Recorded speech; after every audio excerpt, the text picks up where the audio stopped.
काळाचा सोसावा ओळसा, किती या काळाचा सोसावा ओळसा. काय केलं त्या काळानं? लागला सरिसा पाठू पाठी. सतत आमच्या मागं लागलाय तो काळ. याच्यासाठी एक करावं समाजानं, हे तुकोबारायांचं अंतःकरण आहे.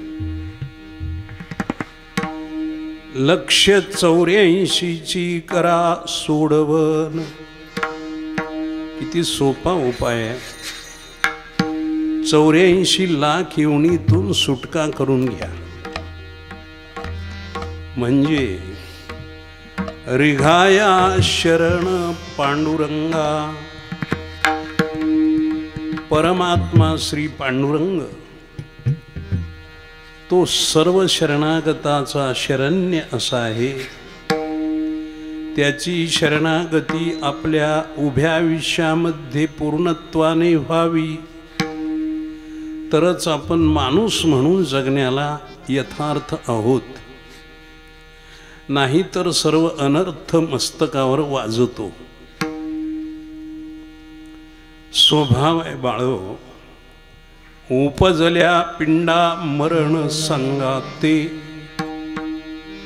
उपजल्या पिंडा मरण सांगाते.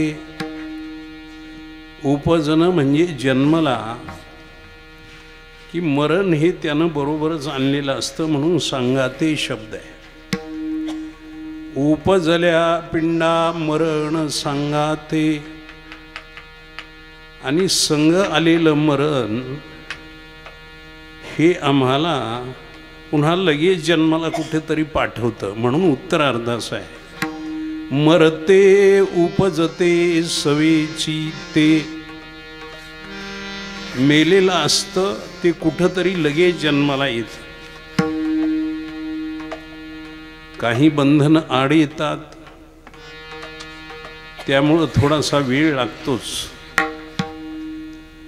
पण पुनर्जन्म आहेच आहे. कारण कर्मानुगो गच्छती जीव एक. जसं ज्याचं कर्म आहे तसा त्याला पुढचा जन्म मिळतो. ज्ञानोबारायांनी तर फार मोठं सोपं केलं. आगा अंती जयाजे आठवे, तो तेची गती ते पावे. म्हणून सदा स्मरावे मातेची त्वा. शेवटचा श्वास तुमचा आमचा जातो, एक दिवस जाणार आहे. ज्यांच्या श्वास संख्येचा शेवट झाला, शेवटी त्याचं गोड जीवन असतं. पण ज्याचा गोड जेवणाचा कार्यक्रम आपण पाहतो, पुढं असंच होणार आहे. आपलाही गोड जेवणाचा कार्यक्रम कोणीतरी पाहणार आहे. जन्माला आलं, मरण बरोबरच आहे. मेल्यानंतर जन्म आहेच. उपजल्या पिंडा मरण सांगाते. पंचमहाभूताचा पूर्ण संबंध आहे, म्हणून पिंड शब्द आहे. पृथ्वी, पाणी, तेज, वायू, आकाश यांचा पूर्ण संबंध आहे. किंबहुना या 5 जणांकडून उसनं आणलेलं हे स्थूल रूप, याचं नाव पिंड आहे. उपजल्या पिंडा. जन्माला आल्यानंतर कोण किती दिवसाला, कोण कोणत्या वेळेला जाईल हे कोणालाच कळत नाही. एकच विरळा असा नरभाद्र असू शकतो, तो मृत्यूच्या अगोदर कित्येक काळानं सांगून ठेवतो, मी इतक्या दिवसानंतर जाणार आहे. प्रत्यक्ष देवाचंच ते रूप असतं रे बाळो. ही गोष्ट इतरांना शक्यच नाही. जे पूर्ण अवतारी पुरुष असतील ते हे सहज सांगू शकतात, आमचे इतके दिवस आहेत. दुसऱ्यांची काय हिंमत आहे. उपजल्या पिंडा मरण सांगाते. एक खेळ आहे. मिळून येतात, एकाएकी कुठं जातात कोणास ठाऊक आहे. पुत्र पत्नी सहोदर मायबाप गोताचा पसर, मिळती काष्ठे लोटता पुर आदळे दूर होती खल्लाळी. मोठमोठ्या सरिता माता नद्यांना मोठमोठे महापूर येतात. अनेक प्रकारचं काही रानातलं इकडचं तिकडचं दिसतं न दिसतं, आपण त्याला वा वा वा विजय दादा फार योग चांगला आहे. विठ्ठल इतका आनंद वाटावा, कारण हे सगळे गोपाळाची संगती आहेत ना, गोपाळाची संगती आहेत. आनंद आहे. मोठमोठे महापूर येतात, त्या महापुरामध्ये अनेक प्रकारचं नद्या नाल्यांच्या शेतकऱ्यांच्या काठाचं शेताचं काहीतरी लाकूड, काहीतरी शेतातलं कडबा, याला आपण पुरसन म्हणतो, एकत्रित होत असतं. नदीचा प्रवाह सरळ आहे तोपर्यंत ते चालतं, आणि नदीच्या प्रवाहानं वाक घेतला की ते कुठं जातं, आदळी दूर होती खल्लाळी. तसं तुमचं आमचं जीवन अनेकांच्या साथ संगतीतून पुढं चालणारं जीवन आहे. भाऊ बहिणी असतील, इतर नातेगोते असतील, कोणी कोणी कोणी कोणी, पण हे एक दिवस तुम्हा आम्हाला सोडून जाणार आहे, तर आपण त्या सर्वांना एक दिवस सोडून जाणार आहोत. एक चिंतन आहे, कोणीच कुणाच्या शेवटपर्यंत पुरत नाही, कोणीच कुणाचा साथीदार म्हणून पूर्ण वेळ देऊ शकत नाही. ज्याचं त्यानं उपभोगायचंय, ज्याचं त्यानं पचवायचंय, ज्याचं त्यानं सहन करायचंय, ज्याचं त्यानंच ते पाहायचंय. भल्या नरांना दिसतंय, कर्मबद्ध जीवांना उग भोगायचंय, नाईलाज असतो, त्याचं काही चालत नाही. आणि भलेही नसतात आणि पूर्ण कर्मबद्धही नसतात, आतून काही ईश्वर चिंतनासाठी जागृत झालेले असतात. त्यांना थोडं थोडं कळतंय मरण जवळ आलंय. काही खुणा असतात, पण कितीही कळालं तरी शेवटचं चरण आहे तुकोबारायांचं, तुका म्हणे माळ गुंतली रहाटी. एक रहाटी आहे, एक नियम आहे सहज. माळचा रहाट माळीचा दृष्टांत आहे. एक जन्मतय एक मरतय, एक मरतय एक जन्मतय. कित्येक जण गेलेत असे आपल्या डोळ्या देखत. आजा मेला पंजा मेला बाप मसना गेला, देखत देखत नातू पंतू तोही तैसा झाला. सज्जन हो, एक खेळ आहे. कुठून येणं असतं की तुमचं आमचं आपण जीवन जगतो, हत्ती घोडे वाडे जमा करतो. हे कशासाठी हे करत असतील? हे इतका संग्रह केल्यानंतर याच्यापासून फायदा तरी काय? शून्य, काहीच नाही. उलट भयंकर मोठा संघर्ष सुरू होतोस.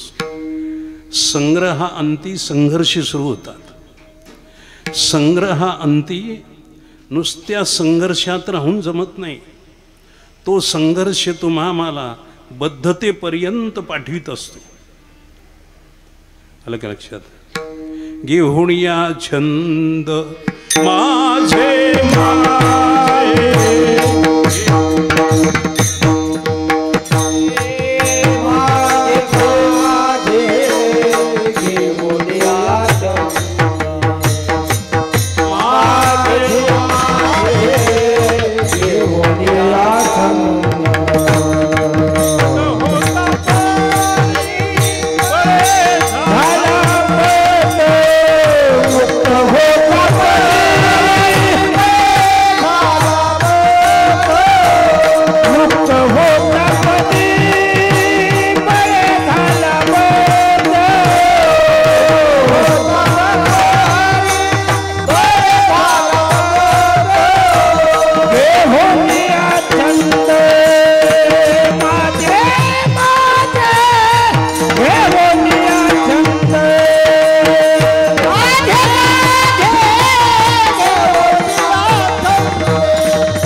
वास्तवतेपासून आम्हाला पदच्युत करत असतो.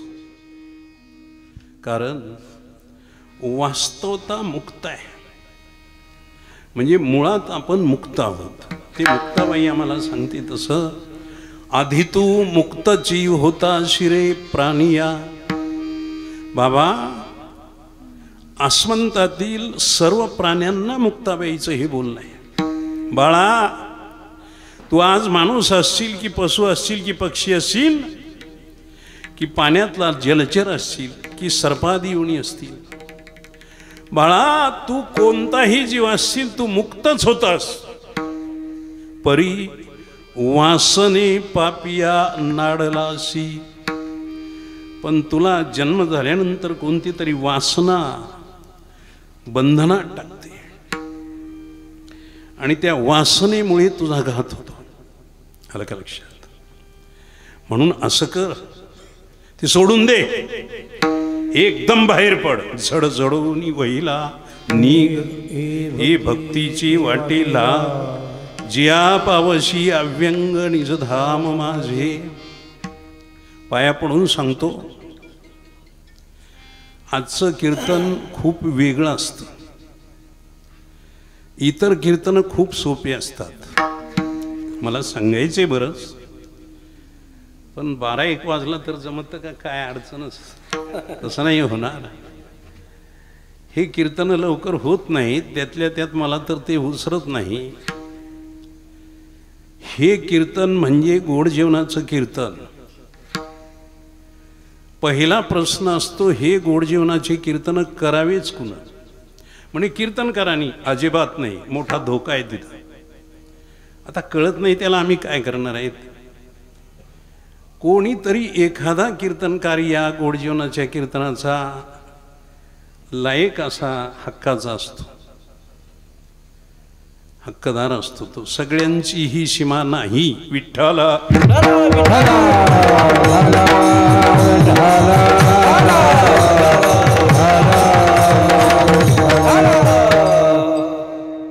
जो जीव आपल्यातून गेला, माऊली,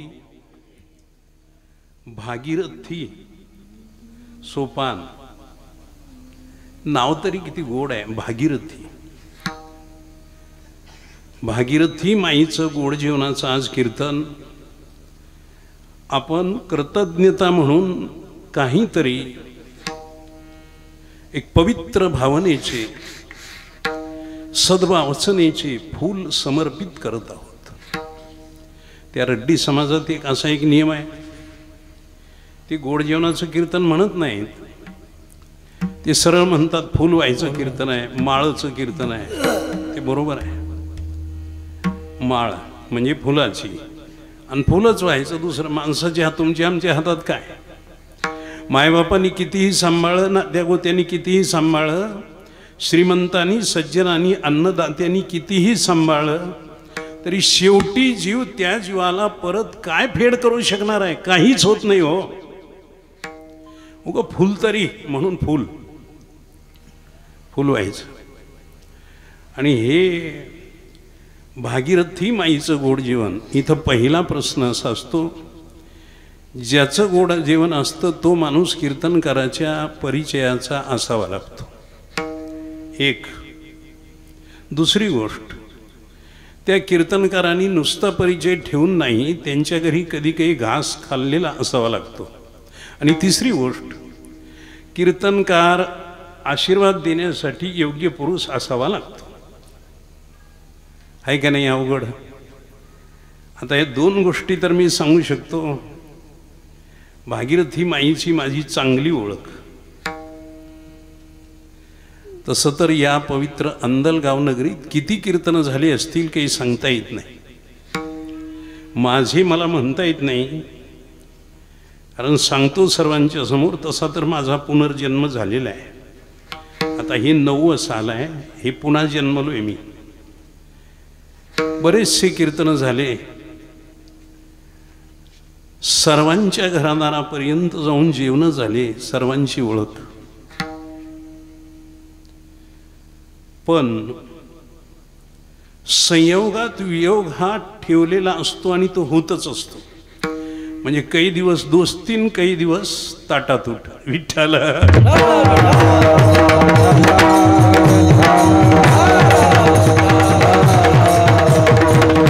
असं का होतं?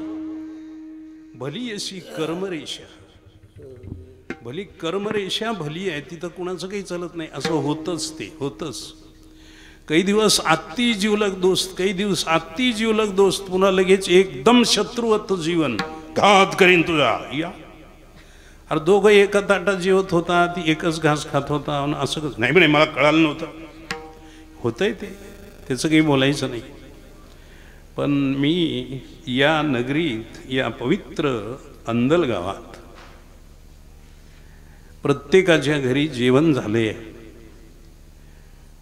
माईची ओळख, आता ते भजनशीलच माणसं,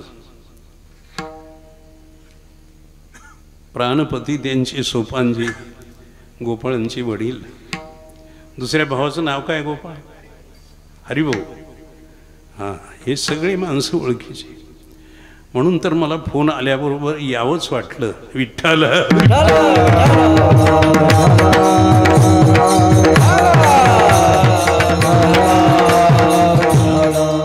चला, कुठंतरी पूर्वीच्या आठवणी अंतःकरणात तेवत राहतात. परमपूजनीय नरहरी महाराज मला घेऊन आले होते या गावाला. आमच्या हनुमंतरावच्या घरी मुक्काम. काय हो, काय सेवा. हनुमंतरावच्या आई वडिलांनी किती जीव घालावा, हे सगळेच भजने हो. परिचय म्हणजे ओळख. शेवटी आता माईची ओळख लेकराला असू नये तर कुणाची असावी.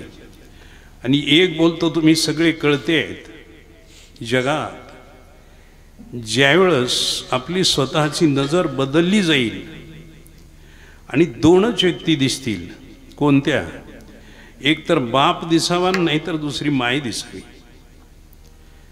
जगाकडे बघितलं तर बाप आणि माय हे दोघच दिसावे, तरच कीर्तन करावे. विठ्ठला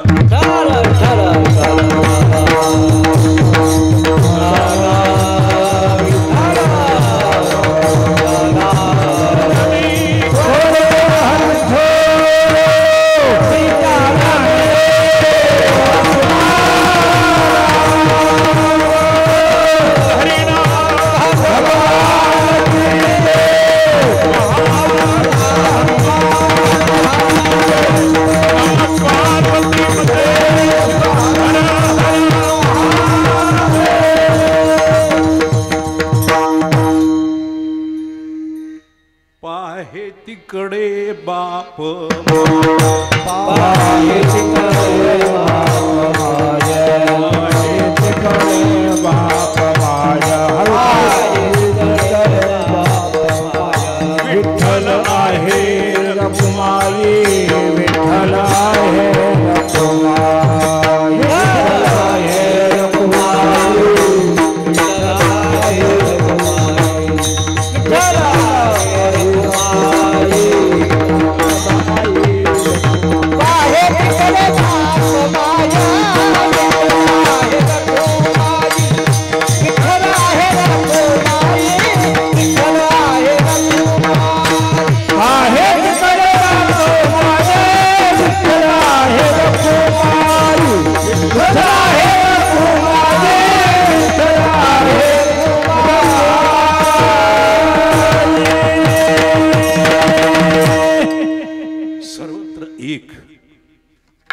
पांडुरंग परमात्मा,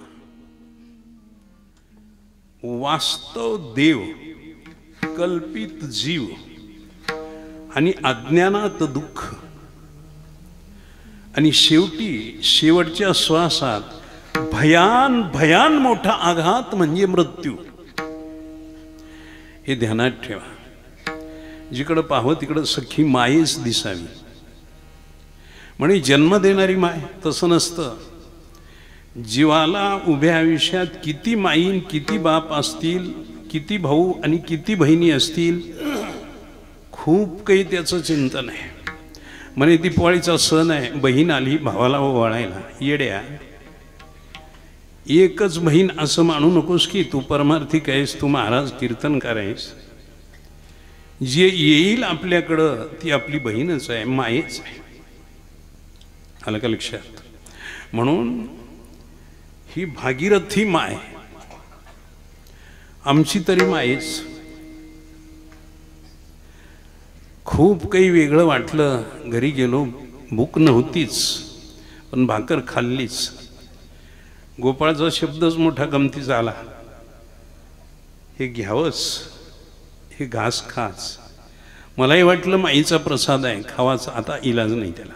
असो, या 3 गोष्टी. आता शेवटी आशीर्वाद देऊन वैकुंठापर्यंत पाठवणं माझी हिंमत आहे का नाही? आता मी सांगत कसं बसू? माझ्याकडं किती संपत्ती आहे हे कुणी सांगत नाही. पोरं किती आहेत सांगतील, गाडी किती आहे, गाड्या किती आहेत सांगतील, तुमच्याकडं बैल किती आहेत सांगतील, फार तर शेत किती आहे ते सांगतील, पण किती पैसे आहेत नाहीत सांगत. आमच्याकडे कसे महाराज? नाही नाही नाही, तेवढे नाही. तर असतील उगा 4-2 लाख उगा ते लेकरासाठी. नाही, तुझ्याकडं 4-2 कोट अब्ज असू दे, आम्हाला देणं घेणं नाही. पण कुणासमोर खरं बोलावून कुणासमोर खोटं बोलावं ही अक्कल माणसात असणं अति गरजेची आहे.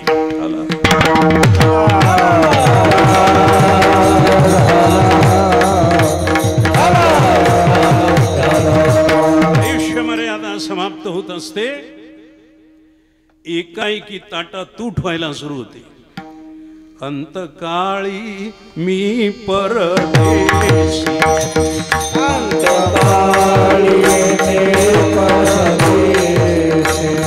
ऐसे जानो ने मान, ऐसे जानो ने मान, मनोनिया उसी के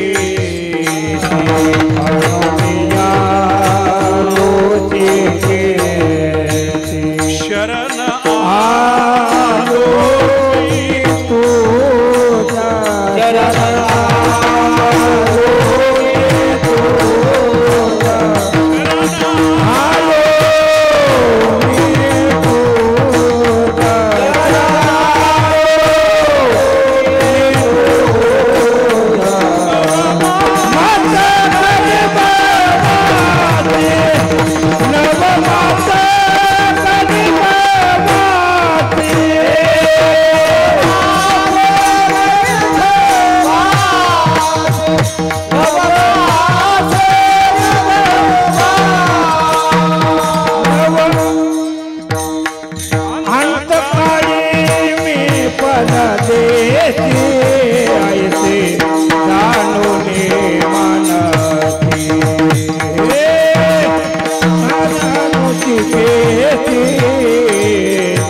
शरण आलो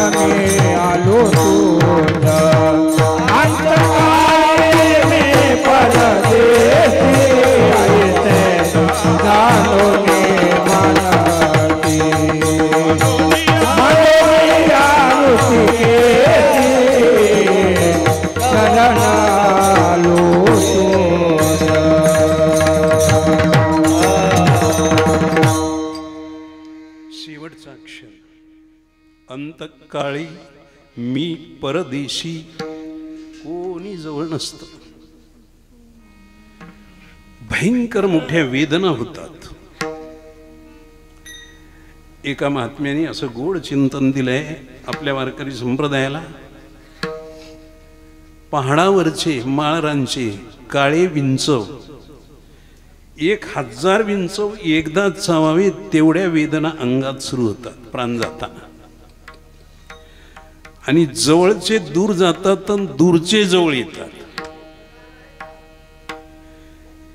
पाषाणासारखा अंधार डोळ्यावर येतो, ऐसा जाणो निर्धार. मगमज आलासे गहीवर, दाही दिशा अंधकार. मगमज काही न सुचे.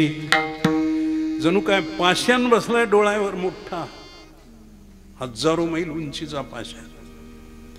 तेवढा अंधार येतो बाळो, तरी पण कुडीतून जीवरूपी पक्षी उडून जायला तयार नसतो.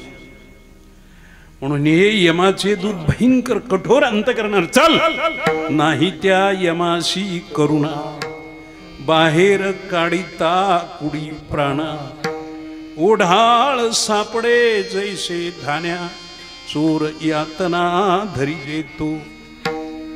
त्या यमाचे भयंकर मस्तीतले दूत एकदम जीवरूपी पक्षाला बाहेर ओढून काढतात.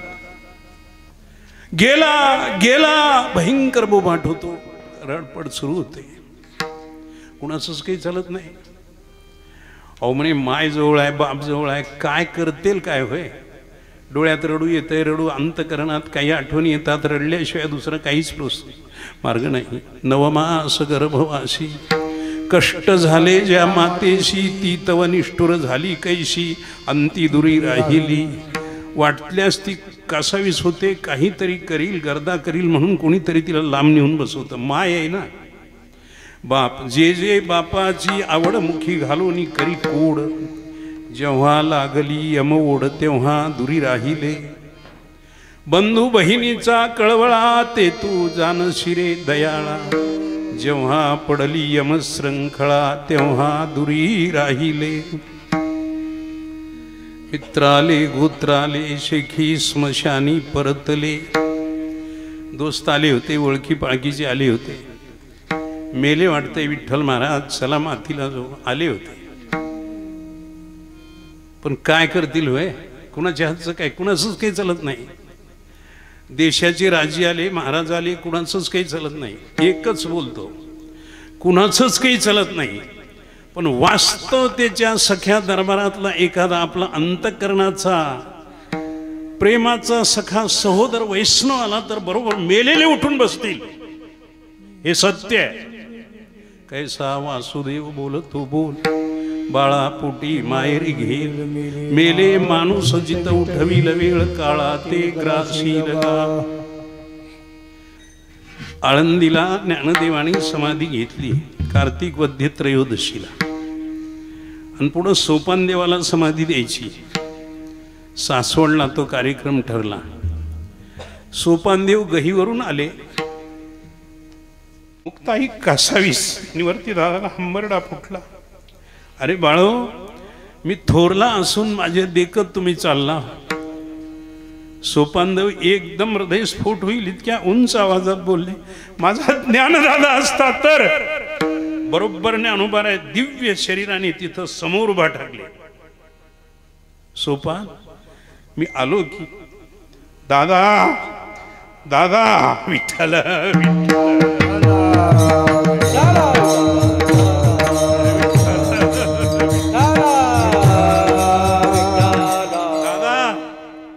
सोपानदेव म्हणतात, दादा. ज्ञानदादांनी एकच सांगितलं, शांत व्हा. आपण पूर्ण पदाकडे चाललोत. आपण आपल्या निज स्थानावर विराजमान होत आहोत.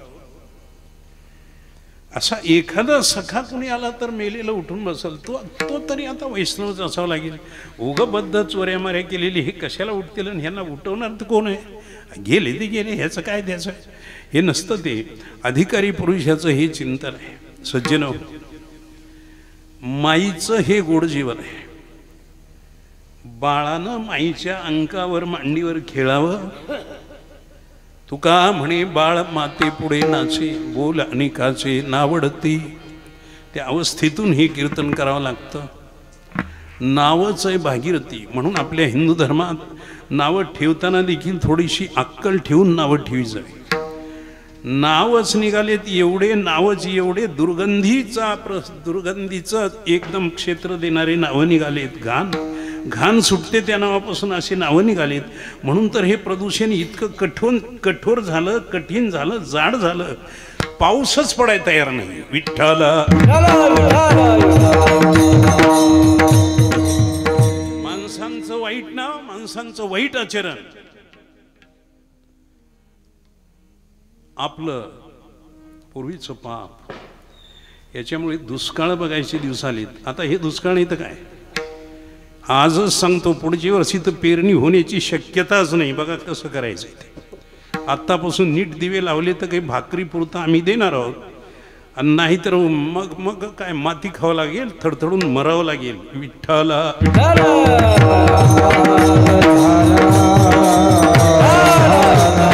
पुण्यकर्म केलं पाहिजे. पाहिजे पवित्र देश, पवित्र ते कुळ पावन तो देश जेथे हरीचे दास जन्म घे, जेथे हरीचे दास जन्म घे, जेथे हरीचे दास जन्म घे, जेथे हरीचे दास पवित्र ते कुळ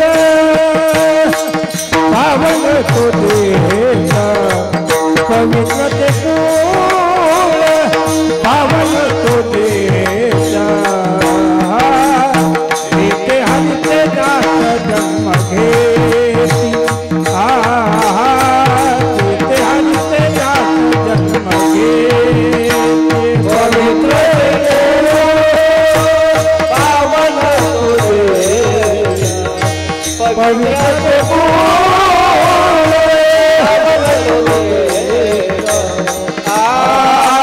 जेथे हरीचे दास जन्म घेती, जेथे हरीचे दास जन्म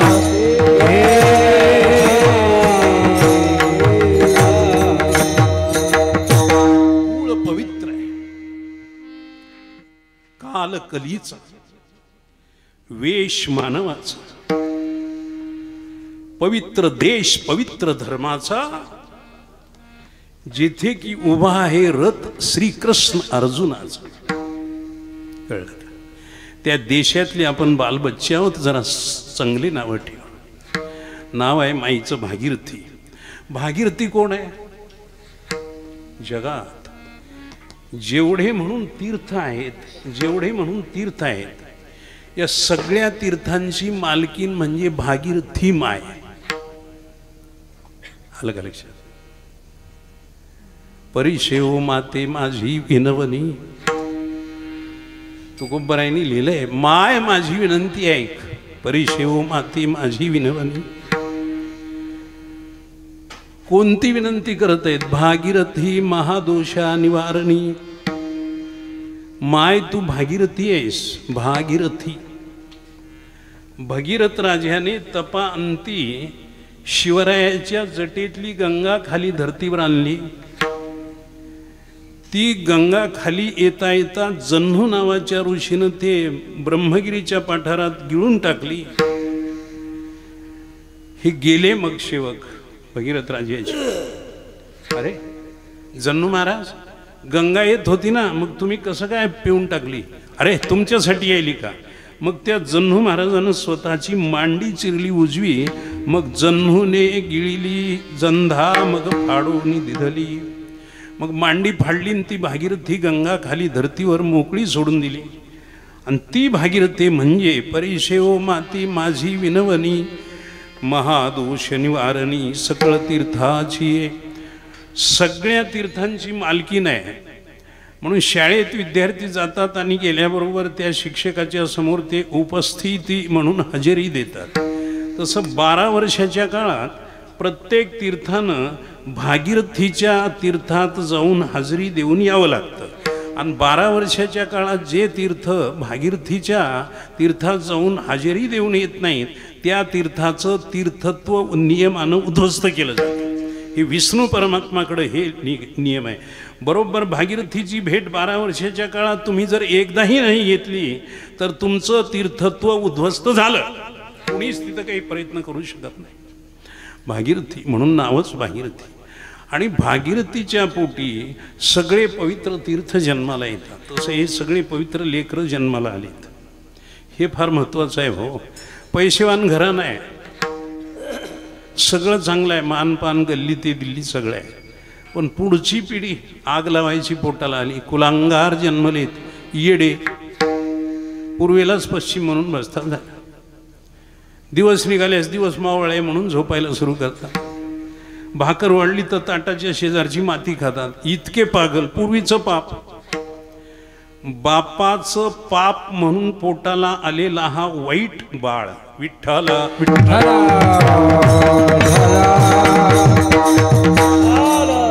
बापाचं जबरदस्त पाप म्हणून वाईट लेकरं पोटाला येतात. आणि बापच चांगला असेल तर मग शुद्ध बीजापोटी फळे रसाळ गोमटी मुखी अमृताची वाणी देह देवाचे कारणी सर्वांग निर्मळ चित्त जैसे गंगाजळ तुका म्हणे जाती तापदर्शने विश्रांती असा हा सुयोगा भागीरथी मातेचे गोड जेवणाचं कीर्तन. आता हे झालं, इथपर्यंत आलो. मी भाकर खाल्ली, ओळख होती माईची, आहेच माईची. आणि थोडंसं गमतीचं चिंतन आहे. आता आश्चर्य वाटेल तुम्हाला. भल्या नरपुरुषांनी कुणी होतं, पूर्वी होतं असा शब्दच काढी जाऊ नये. तुकाराम महाराज होते, ज्ञानेश्वर महाराज होते, असे होते, छत्रपती शिवाजीराजे होते, राष्ट्रपिता महात्मा गांधी. भले नर हे होते म्हणायची सोय नाही, ते नित्य असतात. नित्य आहेत छत्रपती शिवबा, राष्ट्रपिता महात्मा गांधी नित्य आहेत. ज्ञानदेव तुकोबा होते म्हणलं की ओळखावं ह्याला काहीच कळालं नाही. पूर्व पश्चिम याला कळतच नाही, अक्कलच नाही. होतेच म्हणायचं असेल तर आमचे बाप होते, आमचे भाऊ होते असं म्हण. आणि ज्याला की असं चिंतन आहे, नाही आम्हा ज्यावे मरावे लागत अहो अखंडित जैसे तैसे, याचा अर्थ आहे भले नर नित्य असतात म्हणून माय आमची आहेच असं म्हणावं लागतं बरं. नाहीतर माय मरून गेली, बाप मरून गेला, आता मी एकटा आहे तसं म्हणू नकोस. तुझी जर भावना पूज्य असेल तर तुझा बाप आणि तुझी माय तुला आजही दर्शन देतील. का होत नाही असं? अलौकिक घटना घडतच असतात, पण अपवादात्मक कुठेतरी लाखो मैलाच्या अंतरावर लाखो जनाच्या दरबारातून एखादा विरळा, ते कडवा आहे म्हणू नका आता, विरळा पावे विरळा पावे असं आहे ते. शेवट अतिशय दुर्लभ असलेला, सगळ्यांचं नसतं. आता पंचप्रतार द्रौपदी ते सती, पुढं काय बोलायचं, काहीच बोलायचं नाही. पण घडलं कसं ते सत्य आहे.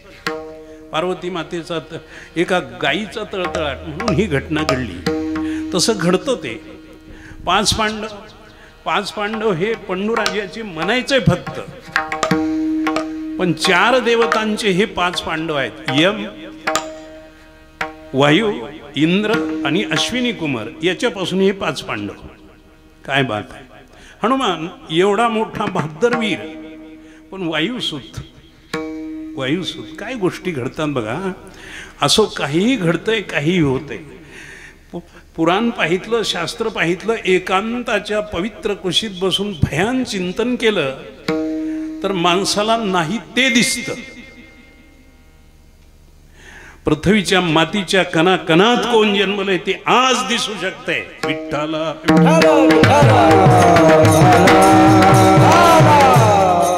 भविष्य करायची गरज नाही, कुणाच्या कुठल्या कशाच्याच पुरायची गरज नाही.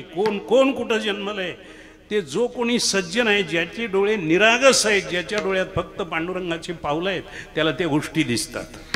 आता ज्याच्या डोळ्यातच इहलोकीचा धूर भरलाय, त्याच्या डोळ्याला काही गोंधळ दिसतो. ते कीर्तनात सांगायचं नसतं. म्हणून अशा पवित्र दरबारात भागीरथी मातेचं गोड जेवण ही लेकर बाळ करत आहेत. मागही इथं येतच होतो कीर्तनाला, आत्ताही येईन. काय आम्ही काही लोक आत्ताच मरणारे नाहीत, आमचं बरंच आहे विषय. अजून येऊत अजून कधी, त्याचं काय.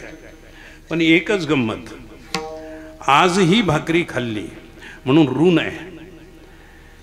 श्रीमंत श्री शुकाचार्य पांडवाच्या यज्ञातला एकच उष्टा भाताचा शीत उचलतात, चुंचित राघूचं रूप धरून आले होते ना ते यज्ञ बघायला. स्वतःच्या पवित्र रूपाने यावं तर लोक गर्दी करतील, पाया पडतील, नको तो पूजेला घेईल, नाही ती ओढाताण होईल म्हणून वेश बदलला शुकाचार्यांनी. पक्षी राघू, त्याला पोपट म्हणतात, त्याचा रूप धरून आले.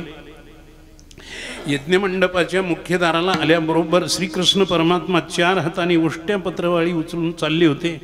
अरे बाप रे, पत्रावळी काढी वैकुंठ नायक, धावणिया शुक आला तेथे. आत तर गर्दीच गर्दी, लाखो ब्राह्मण जेवायला बसले होते आणि उष्ट्या पत्रावळी श्रीकृष्ण स्वतः उचलून चालले होते बाहेर टाकायला. ठरवलं, हा वाहे प्रसाद स्वहस्ते अनंत, वेचुनिया शीत घाली मुखी.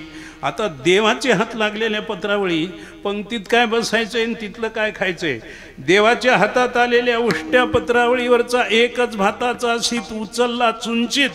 एवढाच उचलल्याबरोबर घंटानाद वाजे, लक्षे द्विज पंक्ती अक्षयी वाजती वेळोवेळा.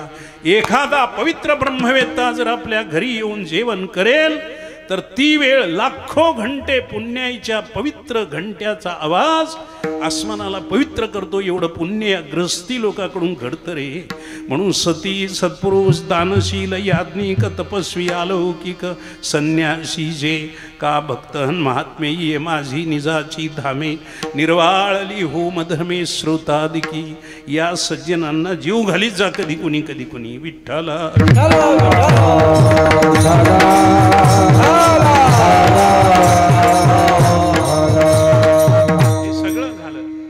झालं घास खाल्ला. आता गोड जेवण शब्दाचं नेमकं म्हणजे गोड जेवणाचं कीर्तन म्हणजे गोड धड करावं लागतं तसं नाही. गोड जेवण सांग की याचं काय होतंय ते. आपलं मूळ स्वरूप गोड आहे. मूळ स्वरूप गोड आहे. रूपाचा संबंध आसक्तीत जडला म्हणून गोड स्वरूप आपणाला कडू लागायला लागलं. आलं का लक्षात. इथं जो जीवरूपी पक्षी आहे, इथं जे आत्मतेज आहे हे स्वरूप हे गोडच आहे. त्याच्या एवढं गोड काही नाही. म्हणून तर ती ओवी आहे. आत्मसुखाची या गोडिया विटे झोका सकळ विषया जयाच्या ठाई इंद्रिया मान नाही. कोणत्याच इंद्रियाला मान नाही. केवळ आत्मस्वरूपाशी ऐक्य आहे ते गोड आहे. आणि ते गोड स्वरूप या रूपाच्या दरबारात आलं. त्याला या रूपाची आसक्ती जडली म्हणून गोड होतं तेच कडवट वाटू लागलं. वास्तव त्याचा गोडपणा ढासाळत नाही. पण संग का रंग मन को भी लगता है. संगत लागली ना. अंतःकरणाचं स्वरूप गोड ढासाळत नाही, ते उद्ध्वस्त होत नाही. पण संगती रूपाची आसक्ती जडली. शरीर माझं, डोकं माझं, अंग धुवावं हाऊस वाटू लागली. हे चिंध्या नेसाव्या हाऊस वाटू लागली. हे कडूपणा. घर बांधावं वाटू लागलं. जितकं काही जवळ घ्यावं वाटलं ते कडवट. कडवटपणा माणसाच्या मृत्यूसमयी त्या कडवटपणाचा दरबार उद्ध्वस्त होतो.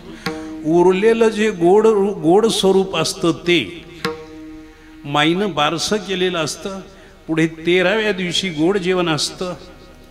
म्हणून 13व्या दिवशीचं मेलेल्या माणसाचं गोड जेवण म्हणजे कडवट पिंडाचे संबंध तुटले आणि गोड स्वरूपाशी ऐक्य झालं.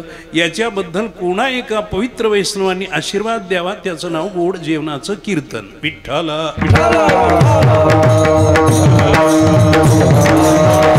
आशीर्वाद तुम्ही आम्ही कोण देणार. पण महाराष्ट्राची कोस एवढी पवित्र तजेलदार आहे. श्रीमंत श्री तुकोबाराया ज्ञानदेवांची पवित्र अभंग हे महाराजांचं प्रत्यक्ष स्वरूप आहे. म्हणून मेलेल्या माणसाला आता ते तर मेलं, त्याचं तर सगळं झालं, पण उरलेल्यांना एक सावधगिरी व्हावी. आणि त्या सावधगिरीसाठी कोणते शब्द कसे सांभाळावे. कारण भल्या नरांचा पवित्र शब्द हेच खरा उपकार असतो.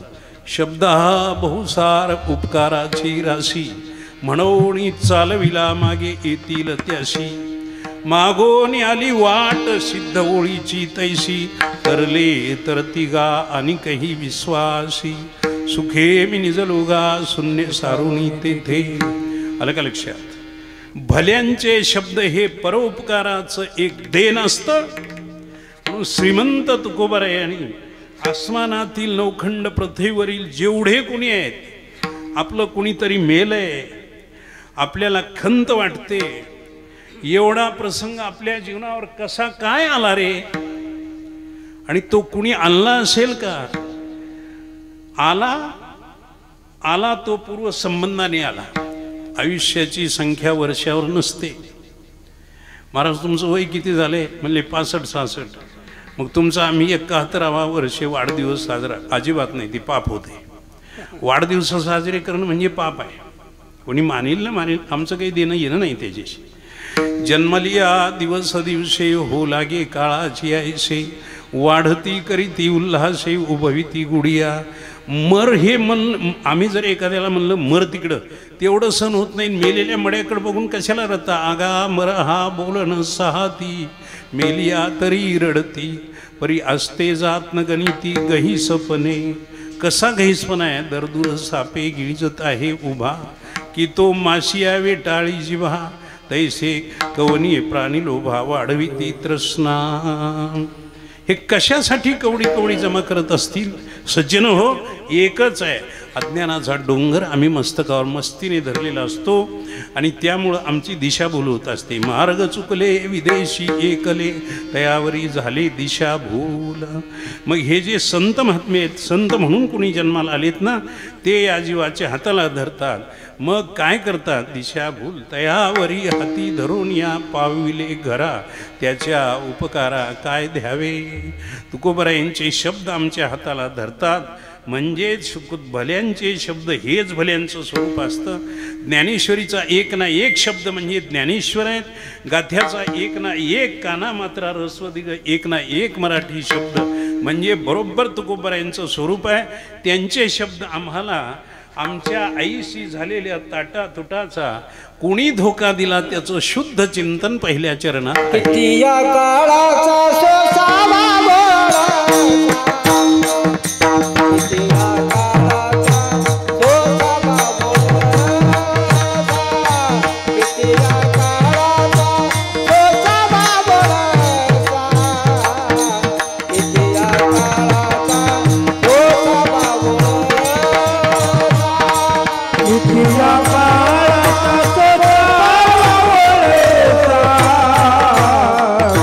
कितीया काळाचा सोसावा बोलाचा, कितीया काळाचा सोसावा बोलाचा, कितीया काळाचा सोसावा बोलाचा,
खंत आहे जगात. संत है भला नर, देवाचं दैवत म्हणून संत पुरुष आजही कालोनकाली सिद्ध आहेत. देवाला रूपाला यावं लागतं, देवाला नाव ठेवलं जातं आणि देवाच्या पोथी पुराणांची संख्या वाढते. हा एक फक्त संत करू शकतो. देवाला तसं तर माय नाही, बाप नाही, भाऊ नाही, बहीण नाही. देवच सर्वांची माय, देवच सर्वांचा बाप, देवच सर्वांची बहीण, देवच सर्वांचा भाऊ. आपल्याकडे नाटाचा अभंग आहे ना, विठ्ठल बाप माय चुलता, विठ्ठल विठ्ठल बहिणी आणि भ्राता, विठ्ठले विन चाड नाही गोता, तुका म्हणे आता नाही दुसरी. विठ्ठल कुळीचे दैवत, विठ्ठल वित गोत चित्त, विठ्ठल पुण्य आणि पुरुषार्थ, आवडे मात विठ्ठलाची. तो देव आहे. व्यापक सिद्ध परम सुगंधीय वस्तूला कोणीच गोत असू शकत नाही. व्यापक परम सुगंधीय वस्तूला कोणीच गोत असू शकत नाही. तोच सर्वांचं गोत असतो तर त्याला काय गोताची गरज आहे. पण गंमत अशी, तो एकाकी न रमते. एकट्याला थांबू वाटत नाही. एकलेन कंठेची म्हणून या येणे, केली निर्माण 14ही भुवने, गगनचंद्र सूर्य मेघ तारांगणे, 5ही महाभूते भौतिक भिन्न भिन्न हो. ऐसा लाघव्या माया सूत्रधारी, एकला एकटाची झाला नानाकारी, स्थूळ सूक्ष्म जीव जीवाचे अंतरी, तो हा नंदनंदन से बाळ ब्रह्मचारी हो. काळ म्हणून तरी तोच, जगणारे जीव म्हणून तरी तोच.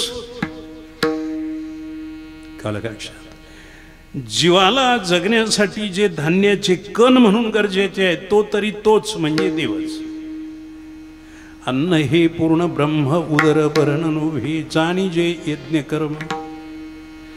म्हणून तर जेवायला बसताना देवाचं नाव घेऊन खावं लागतं. जे काय घास असेल ते देवाचं नाव घेऊन खायचं. देवाचं नाव न घेताना खाल्लेलं अन्न ते भूत पिशाच्यांचा घास होऊन जात असतो. भूताकडे जातं ते. तुमच्या तोंडात गेल्यासारखं वाटेल पण भूताकडे जात असतं ते. म्हणून तर हे देवाचं नाव न घेताना अन्न खाणारी माणसं भूतासारखं काहीतरी बावळत राहतात. विठ्ठला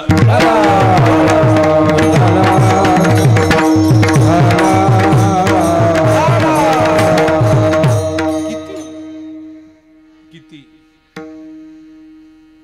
खूप मोठं चिंतन असतं. भाषा मराठी आहे. संत नरांच्या मुखात ही मराठी भाषा देवाने भरवलेली आहे. तुका तरी सहज बोले वाणी, त्याचे घरी वेदांत वाहे पाणी. मुखे भक्तांच्या बोलतो आपण, अंग संग भिन्न नाही दोघा. दोघा वेगळाले लेखील जो कोणी, तयाचा मेदिनी बहुभार. संताच्या मुखातून देव बोलतात. किती काळ झाला, उगं थोडक्यात सांगायचं आता. झाली आता अर्ध्या घंटेची वेळ आहे. किती आनंद वाटला मला आज कीर्तनात ते काही सांगता येत नाही. किती काळ झाला. पाणीच पाणी होतं. बरं, पाणी तेवढं पाणी कुठं गेलं. बरं गेला असेल कुठं तरी, मग पुढचं काय सांगा की तेवढं पाणी एकदम आटून गेलं, गुप्त झालं. तेज स्वरूपानं त्याला आकर्षित करून घेतलं आणि त्या तेवढ्या पाण्याच्या वरच्या एकदम निळ्या आकाश जिथं दिसतंय त्याच्याजवळ एक मोठं वडाचं पान होतं. त्या वडाच्या पानावर एक छोटासा बाळ खेळत होता. त्या बाळानं मायेशी संबंध केले आणि एवढं जग निर्माण केलं. विठ्ठला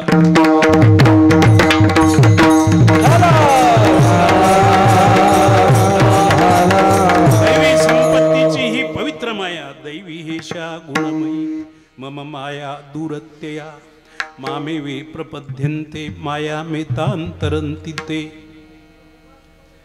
जे एवढ्या मायेच्या प्रचंड दरबारामध्ये नांदतात ते हे जीव. या जीवानी देवाची शरणागती केली तर काहीतरी यांना समाधान आहे. पण गंमत अशी, हे उद्या काय करतील कुणास ठाऊक आहे. पण काळरूपी एक आपला सखा. आता बरेच माणसं काळाला वैरी म्हणतात. काळाच्या पुढे काही चलत नाही, काळ वाईट आहे. काळ अजिबात वाईट नाही. काळ तर आपला सखा आहे. बरं, काळ तर आपला मायबाप आहे. फक्त नावच काळ आहे. नावच काळ आहे पण अंतकरणात अतिशय अतिशय तजेलदार स्वच्छ आहे विठ्ठल. ज्याला देवदेवता म्हणून तुम्ही पूजा करता ते देवदेवता कधीतरी खोटं बोलतील, माझं तुझं निवड करतील. पण काळ असा एक स्वच्छ जीव आहे, काळ असा एक स्वच्छ जीव आहे, त्याच्या पोटात काहीच काळ नाही. तो कुणाचा जवळचा नाही, कुणाचा लांबचा नाही. वेळ आली की त्याला बरोबर मिठी मारायची, म्हणजे मारायची. पोटचा असो की पाठचा असो, काळ निवाडा करत नाही. म्हणून काळा एवढा इमानदार प्राणी जगात कोणी होणारच नाही. आणि तो काळ कित्येक दिवसाचा आहे म्हणून किती शब्द आहे पहिला, कित्येक. आजचा आहे का ते काळ?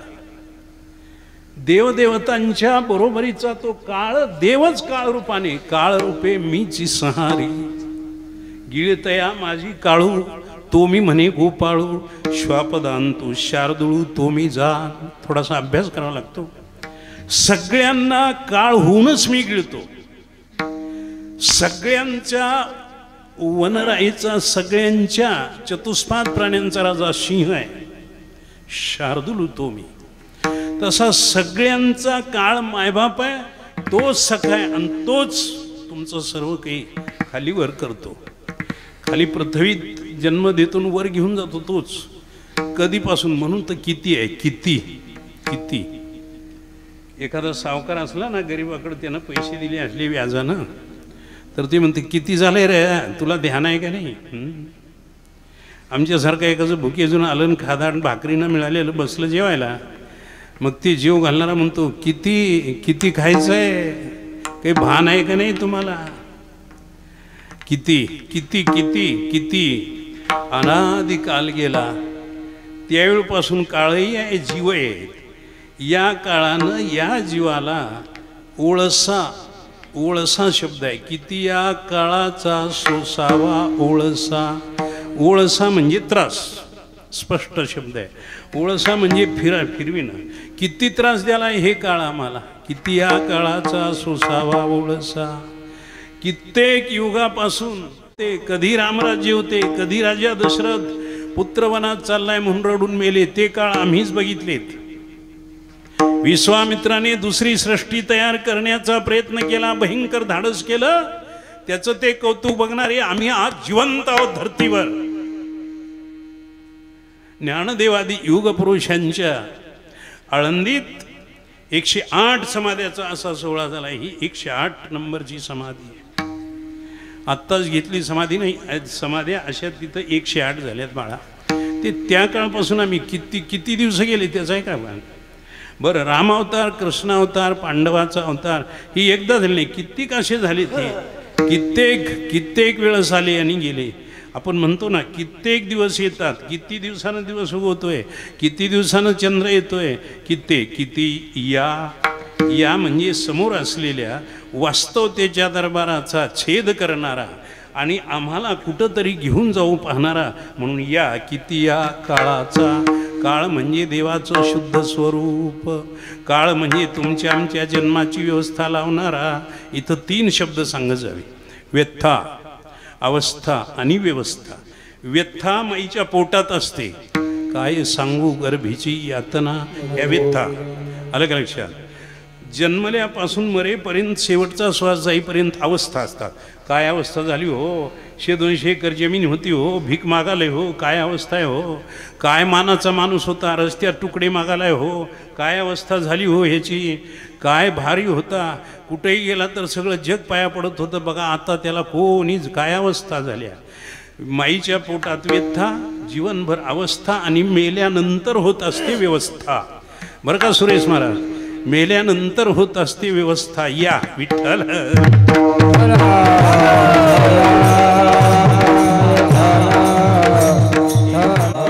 होत असते व्यवस्था.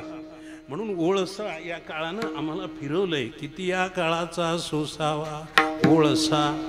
यानं फिरवलंय आम्हाला, कित्येक वेळेस फिरवतोय. आलं का लक्षात? बरं, फिरवून कुठं थांबतोय हो? एकदम हातपाय धुवूनच आमच्या पाठीशी लागलाय. म्हणून लागला सरिसा पाठू पाठी. हातपाय धुवून, आपल्या शेतकऱ्यात शब्द आहे. आलास का बाबा हातपाय धुवून? हातपाय धुवून महागच लागलाय, जिथं कीर्तन तिथं दिसतोसच तू. तुम्हाला नाही बरं का? काय गंमत आहे. लागला सरिसा पाठो पाठी. कित्येक दिवसापासून आमची पाठ सोडित नाही.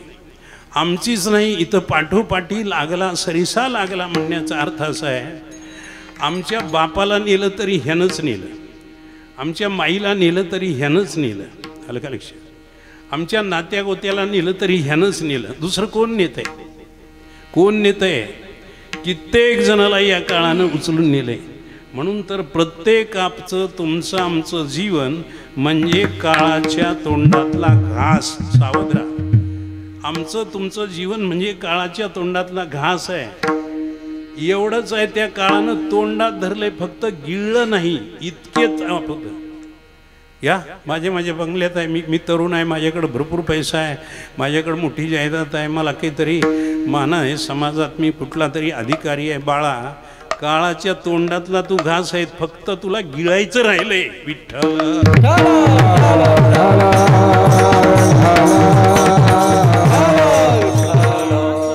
मोठ्या इमारतीत नाहीस तू, काळाच्या तोंडात आहेस.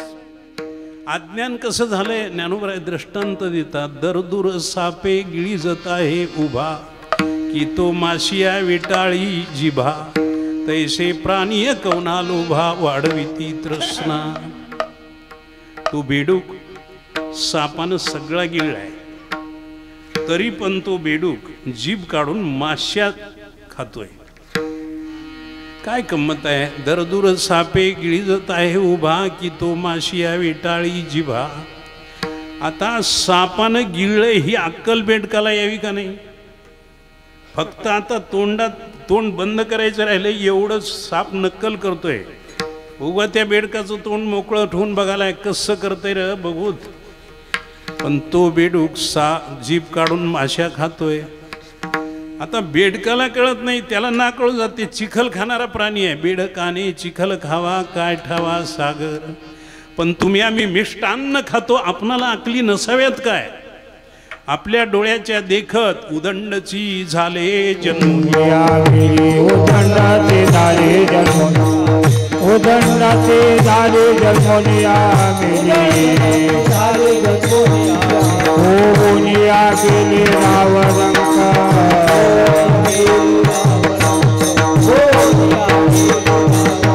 उदंडाची झाले जन्मोनिया गेले, होनिया गेले रावरंका, होनिया गेले रावरंका,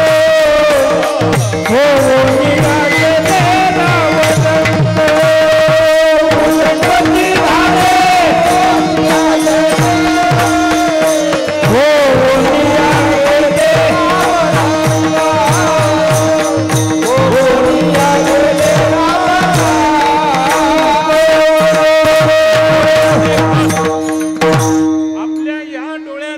कित्येक मेले हो, कित्येक कुठून आले. गोष्टी तेवढ्या ऐकतो आम्ही, गोष्टी चालू आहेत ऐक.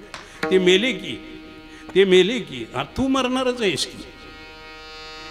कलियुगात जन्मलेला पशु पक्षी वृक्ष वेली सगळे आज ना उद्या एकदम गुप्त होणार आहेत बरं का. पण मानवाला 3 वेदांनी अशी एक जबाबदारी दिलेली आहे. माणूस जागा असला पाहिजे. दुसऱ्याचं मरणाचं चिंतन, दुसऱ्याच्या मरणाचा क्षण आपल्या डोळ्याला दिसला, आपण तात्काळ संन्यास घ्यावा. हा मृत्यूचा भाग मी उद्ध्वस्त करीन. म्हणून तर अभंग आहेत आपल्यात उभारायचे. मरण माझे मरून गेले, मज केले अमर, मरणाही आधी राहिलो मरोनी, मग केले मणी होते तैसे. म्हणून तर कीर्तन ह्या गोष्टी चमत्काराच्या सोंग करण्याच्या नाही. म्हणले कीर्तन म्हणजे काय गोष्ट आहे बाळा? कीर्तन म्हणजे तरवारीची धार आहे, तिच्यावरून चालायचं आहे. कीर्तन म्हणजे काळकूट विष पचवण्यासारखी ही अवस्था आहे.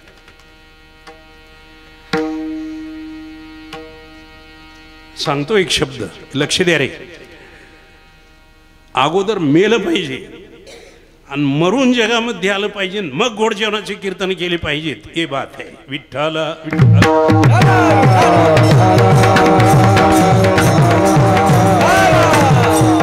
ज्याला मृत्यूचा स्वतःचा सोहळा पाहता येतो, आपुले मरण पाहिले म्या डोळा, आपुले मरण पाहिले म्या डोळा,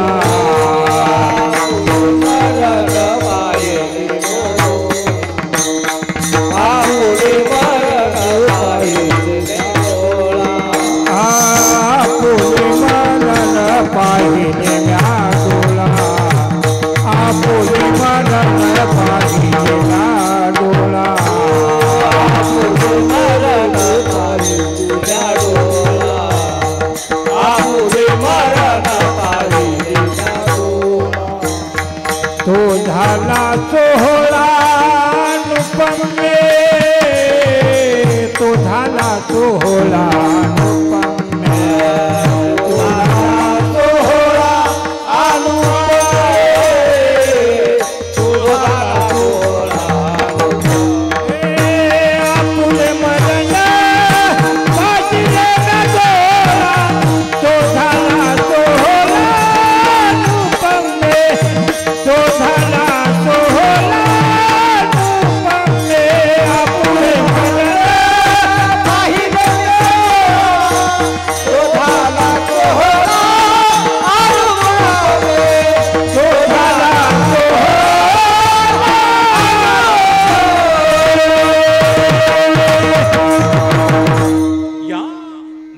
कमलाने जग पाहू नये. जग नाशिवंत आहे. जग दिसतं बहिर आकृतीने. दोन अवस्था आहेत, बहिर आकृती, अंतर आकृती. अंतर आकृतीत रमलेला सत्पुरुष असतो आणि बहिर आकृतीत रमलेला बद्ध जीव असतो. भयंकर मोठा अंतर आहे दोघात. जमीन आसमान एवढा मोठा अंतर आहे बाळो. एकच स्वतःचा मृत्यू स्वतःच्या डोळ्यानं पाहावा. एक गंभीर आहे, ध्यानात घ्या आणि बघा कुठं चिंतन करून. मी आज असं बोललो, तुम्ही विचारा. ज्याला शुद्ध परमार्थाचा दरबार, हे दिपवाळीत घर लोक नटवालेत का नाही, हे दारापुढं दिवे बांधणं, हे आवाज करणं, हे बहिराकृतीचं सोंग आहे. खरं तर हे पापच आहे. तुम्हाला राग आला तर मला न पाणी देताल, पण हे पापच आहे. अंतर अवस्थेकडं येणाऱ्याचाच खरा दैवाचा भाग आहे आणि तीच खरी दीपवाळी आहे. आणि ही दीपवाळी नित्य असते. नाही म्हणे आताची दिवाळी झाली, पुढच्या सालला यायची. बाळा, प्रत्येक क्षणात आमची दिवाळी गाजते. विठ्ठल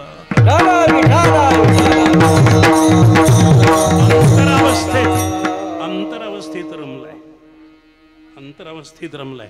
3.5 हाताच्या पिंडामध्ये त्याला सर्व ब्रह्मांड दिसतंय. यमाचे दूत आलेत, चल तुझी वेळ संपली. अरे माझी वेळ संपली म्हणून तुम्ही आता आलात. माझी तर वेळ मी संपली नाही, तेव्हा संपवल्या. कधी संपली? जेव्हा चराचर नव्हते त्यावेळेसच मी माझी वेळ संपवली आणि वास्तव स्वरूपाशी मिठी मारली. तिथंच माझं मरण झालंय. आणि आज जे जगतोय मी ते मरणाचे क्षण बघालोय मी. कसं ताटी बांधतात, कसं स्मशानात नेसतात, मग तिथं नेल्यानंतर ते तोंडावर गौरी कशी ठेवतात. होय, हा हा हा हा हा काही चलत नाही. शेवटी गोऱ्या संगाती काही चलत नाही बाळो. हो, ते तर आम्ही रोजच बघालो की हो, मेल्यास आमच्या तोंडावर गौरी ठेवण्याचा कोण प्रयत्न करू नये. मी तर मेलोच तर गौरी ठेवताना मी मोठ्यानं सांगून गौरी ठेवू नका. आता आम्ही गौऱ्या भलत्याच घेतल्यात आमच्या तोंडावर. उगं जाळ लावा. आता कशाला लावा जाळ? कपड्याला लाव की जळतो मी. विठ्ठला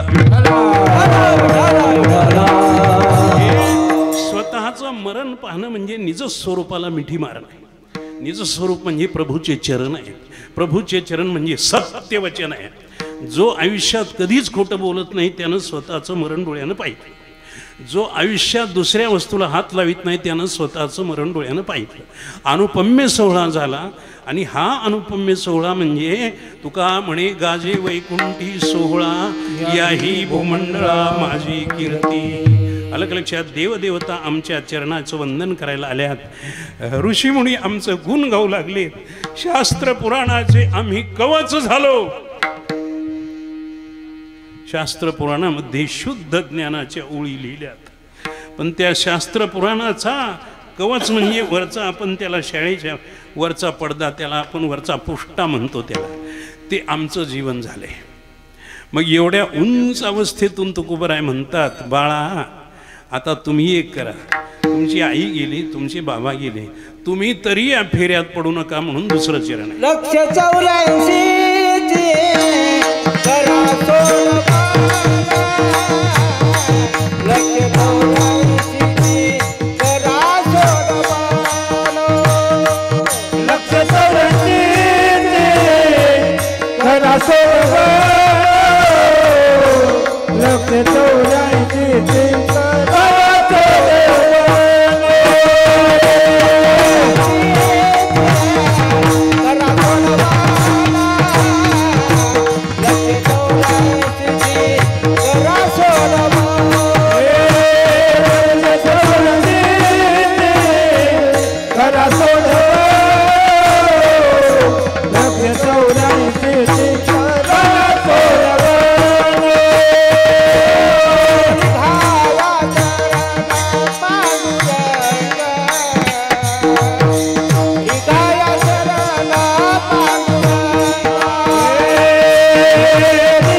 गाजवा निर्बल होऊन बसू नका 84 लाख येवणीतून सुटका करून घ्या 20 लक्ष येवणी वृक्षामध्ये घ्याव्या जलचरी भोगाव्या 9 लक्ष 11 लक्ष येवणी किड्यामध्ये घ्याव्या 10 लक्ष भोगाव्या पक्षामध्ये 30 लक्ष येवणी पशुची घरी मानवा भितरी 4 लक्ष या 84 लाख येवणी एका एका योनीत कोट्यावधी एक एक योनी कोटी कोटी फेरा एक एक योनी कोटी कोटी फेरा एक एक योनी कोटी कोटी फेरा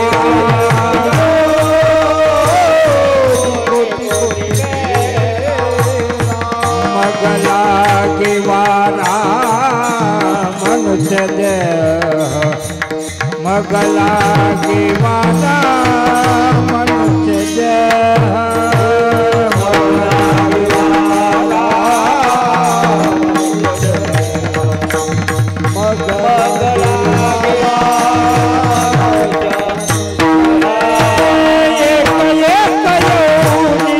कोटि कोटि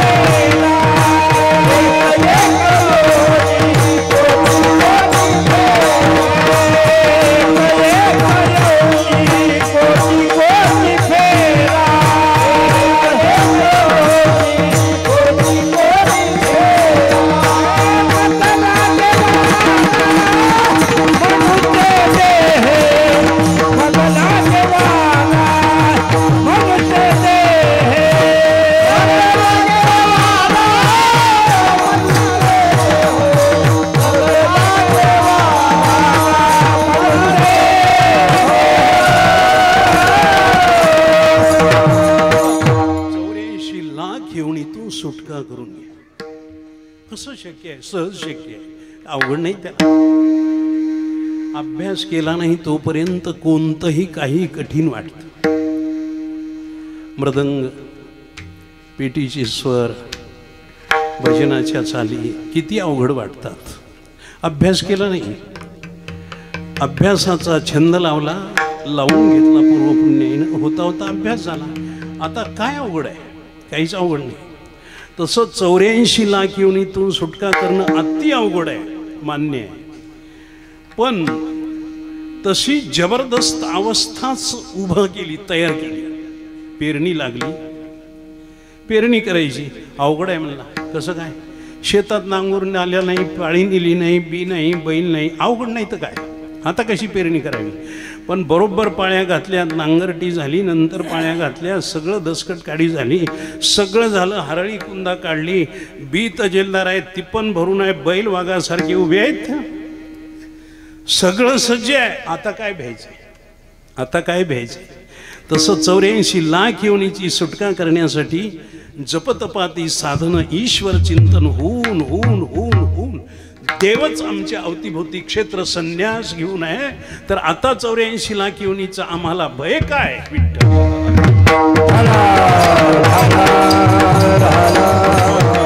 जर देवच उभा आहे, देव उभा मागे पुढे उभे काय भ्यायचं? सहज आम्ही ती सुटका करून घेऊ. 84 लाख योनीला पायाखाली घालू आणि वर निळ्या आकाशावर आम्ही पवित्र दरबाराचा, तुका म्हणे पावटणी करू स्वर्गाची निशाणी, इथं आमचा पवित्र ध्वज उभा करू. 84 लाख योनीत आम्ही पडणार नाही. पण प्रसंगच असा आहे तुमच्या आमच्या जीवनात, उपजल्या पिंडा मरण सांगाते, मरते उपजते सवेची ते. बाळो, आज तुम्ही आम्ही जिवंत आहोत, उद्या आपल्यातलं कोणी मरणार आहे, कोणी कधी जाणार आहे. जे गेले त्याला पाहून हे हसणार आहेत, रडणार आहेत, चालणार आहे.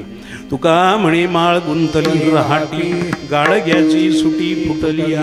राट गाडग्यासारखं आहे. जुन्या काळात राटगाडी होती, ती पाणी शेंदायचे, एक ते मडकं खाली बुडायचं, लगेच ते वर आलं की दुसरं बुडायचं, अशी ती राट गाडग्याची माळ असायची. आणि ते पाणी काढून गावचे गावं पाणी पित होते. आता तो प्रसंग संपून गेला. हे दृष्टांत तुकोबरायांनी दिलेले आहेत. माळ, राट गाडग्याची माळ म्हणजे ते 5, 6, 7, 8 गाडगे असायची, खाली डेरे, आणि ते माणसं तसे, ते चाक तसं विहिरीला आडाला बांधलेलं, लावलेलं, ते बगाड भरलेलं. आता हे कळणार नाही कुणाला. आणि त्या बगाडावर ते चाक असं इकडं ओढलं की ते एक डेरा वरी आला की ते चाकाजवळ आला की असा इकडं घ्यायचा, ते घेतला की लगेच दुसरा, थोडं ओढलं की दुसरा डेरा. ही राहट गाडग्याची राहट माळीचं पाणी शेंदायचं. आता ते कधी या डेऱ्यानं सुटावं, हे डेरा फुटल तोवर हे असंच होणार. माळ गुंतली राहटी, डेरा फुटत नाही, मग पाणी काढीत राहा. तसं तुमचं आमचं मरण होत नाही, साधू संताची कृपा होत नाही, तोवर असेच फिरत राहा. धन्यवाद. मी कीर्तन केलं नाही, पवित्र या भागीरथी माईच्या दरबारात येऊन हे आमचे हे सगळे वैष्णव जमा झाले. माझं अंतकरण भारून आलं, वेळही पूर्ण होत आली कीर्तनाची. आता एकच आहे, कित्येक वेळसच्या सख्यत्वाच्या गाठी भेटी, पण तूट होऊ देऊ नका. पाया पडून मी सांगतो, हे कलियुग आहे. माणसं कुणाचं तर काहीतरी ऐकतात, कुणाच्या तर काहीतरी गोष्टीतून ते पूर्णपणानं चिंतन करून घेतात, आणि मग एखाद्या महाराज मंडळीचं नाव निघालं, छेचे त्याचं नाही, आता त्याला आणायचं नाही कीर्तनाला, त्याचं ठेवा. अरे का रे बाबा? अरे जे बहादर वात्सल्य घेऊन जनव्यवस्थेसाठी खास जन्मले, त्यांना विसरणं मोठं दूषण लागतंय बरं का. म्हणून काही बोलायचं नाही, पण सर्वांच्या चरणी विनंती आहे. आमचे विजयजी आलेत, सुरेश महाराज आलेत, हे सगळे कलाकार आहेत. विशेष दौलत गुरुदी आपल्या नरहरी महाराजांच्या बरोबर यांना त्या खेड्यातून फिरावं, आणि आज भागीरथी माईच्यासाठी तुमचं परत दर्शन व्हावं, हे माझं मी परम भाग्य मानतो. आशीर्वाद असू द्या. विठोबा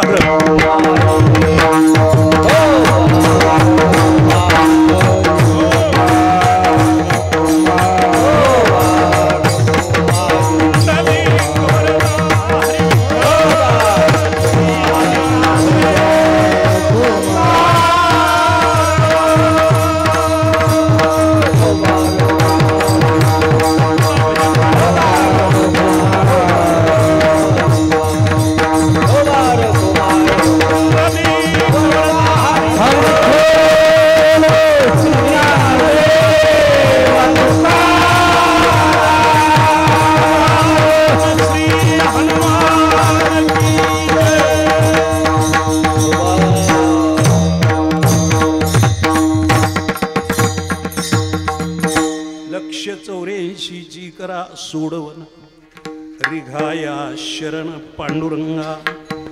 सगळे हे बंधनाचे फासे तोडा आणि पांडुरंगाची शरणागती करा. तो देव. देवा तू आमचा कृपाळ भक्त प्रतिपाळ दीनवत्सल माय तू माऊली स्नेहाळ भार सकळ चालविशी. तुझ लागली सकळ चिंता राखणे लागे वाकडे जाता. तो आम्हाला हृदयात ठेवील. देवा तू कृपा करुणा सिंधू होशी मायबाप आमचा बंधू. जीवन सिद्धी साधन सिंधू तोडीशी भवबंधू. काळपाश शरणागता वज्रपंजर अभयदाना तू उदार. सकळा देवा तू आगोचर होशी अविकार अविनाश. ज्ञानेश्वर मावली